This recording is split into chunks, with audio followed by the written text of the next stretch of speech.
It's got to clearly depend on how bad the shot Yeah. is, though. Because if you get fouled and knocked unconscious and then you come back, You're just going to get knocked out. yeah. If you get knocked out, that's why boxing, right? People always kind of scoff at me when I say boxing is more dangerous than MMA. Oh, how could you say that when they're only boxing and they're using their hands and they jump on you and they hit you on the ground when you fall? I said, I will argue with you that that's safer than you knocking me out. Bang. My body, which has been trained my whole life to get up, gets up, they count to 8 or 9, and they say, go back and fight more. When I'm still concussed, you have hit me so hard that you have knocked me down to the ground, right? I get up, and then you continue to punch me in the head until, one, I either fall down again and go to sleep completely, or we get to the end of the round where you come back and you punch me in the head again. In MMA, when you get knocked down or kicked in the head or whatever the case may be, the guy jumps on you, boom, boom, fight's over. Fight's over. I don't have that recovery time to where I think my brain is okay.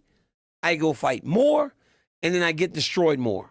I think boxing is a much more brutal sport, and I love boxing than mixed martial arts because of that. Because of that 10-second count to kind of clear the cobwebs, or at least think you're clearing the cobwebs, and then go out there and fight again. Think about it. How fast, in that 10 seconds, in most MMA fights, when someone gets hurt to the point that they fall, that fight's over. 2 seconds, 3 seconds, the guy jumps on him. If me and Stipe Miocic were fighting, right, I knock him down, and then I hit him with the 2 follow-up shots to end the fight. I would like to see how long that sequence took. Because if Stipe Miocic and I were fighting, and I did that to him in boxing, for as bad as he was, he would get up, and I would get to hit him again. Just like my knockdown on Stipe was no worse than when Deontay Wilder dropped Tyson Fury. Tyson Fury looked like a dead man walking.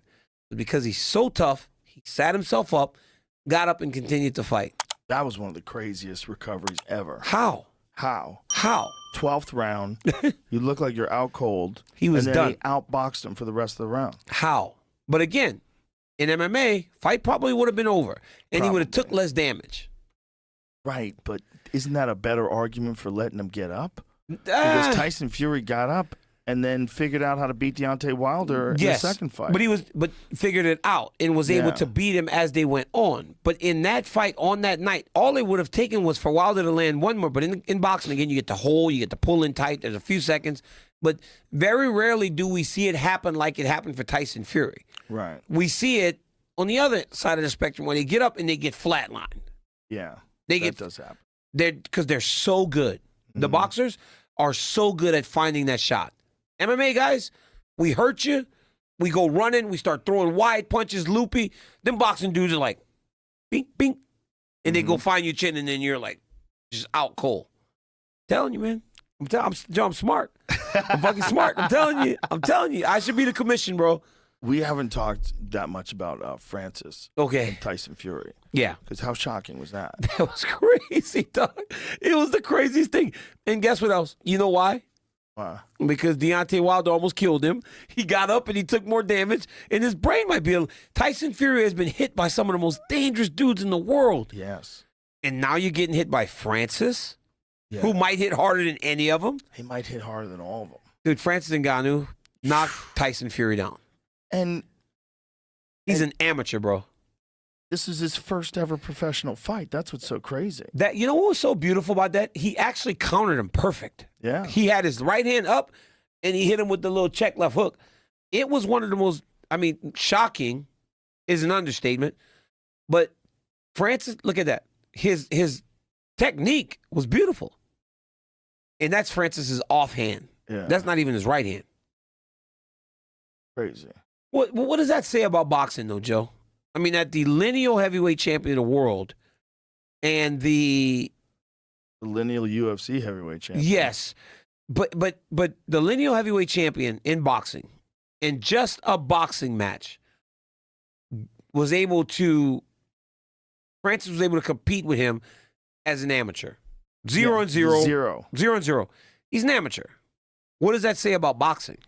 I think it says more about Francis. I think Francis is just a special dude. You don't think nobody else could do that?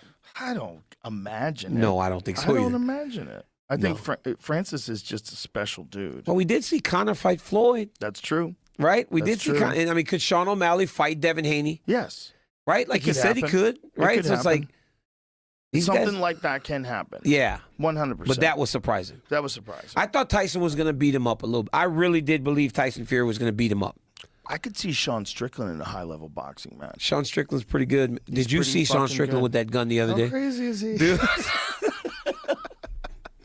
We were saying that karma brought that dude to Sean Strickland. I mean, That Sean dude had Strickland. apparently beat up a woman and then drove drunk, crashed his car, abandoned his car, and was hiding in Sean Strickland's driveway. Of all the driveways to get stuck in, It's perfect. you end up Sean Strickland's driveway. And then Sean's like pushing him down.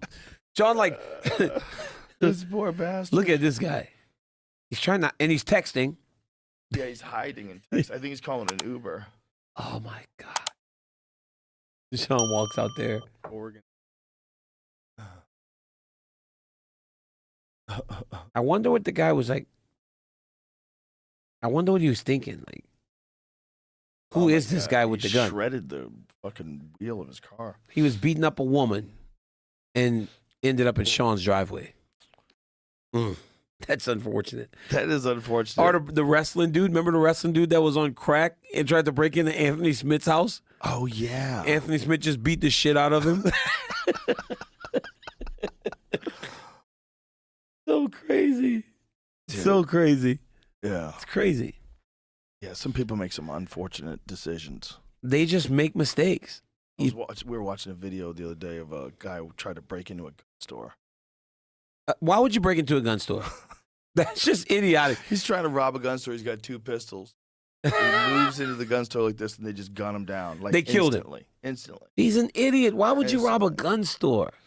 It's drugs, though. It has to be drugs. You got to be on some sort of drug or, like, not, like, in Well, your right mind. They wanted more guns. Thought this is the guns. Go rob the guns. Yeah, that's absurd. You I want don't more think guns? they were thinking well. No, they're not. They're probably on drugs themselves. They got. This is it. Watch this. These guys come in. They hold guns up. That makes no sense. Boom. Oh, he's done. That was fast. Yeah. He's done. Oh, look at this dude. Yeah, that dude's trained. That is crazy. He walked in. Yeah. He walked in with a gun to try to rob a gun store. Yeah, this is crazy. So the guys walk in. He hears it. Draws. Boom.